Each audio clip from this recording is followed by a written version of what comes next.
what is the history of catechesis in the church? The New Testament word for teaching is katecheo. It's been there, which simply means to impart information or to teach. That means the early disciples has been going on this learning process, even though the content and the method of catechesis might be different from us today. Let me give you several examples from the New Testament. In the opening chapter of Luke, Luke is writing to Theophilus, giving him a well-researched account about the gospel. For what?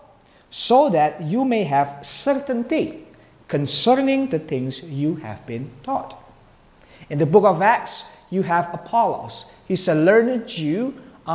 He knew the Old Testament, but he still needs to be taught. So Acts 18:25 says, he had been instructed in the way of the Lord.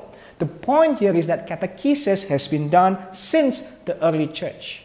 Now the process continues in the days of the church fathers. We have catechetical materials from the didache of the apostles, from the apostolic tradition of Hippolytus. We have lectures from people like Ambrose and Augustine.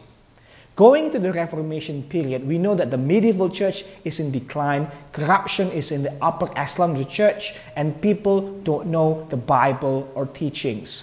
So people like Calvin and Luther, they put back plain teachings of Scripture.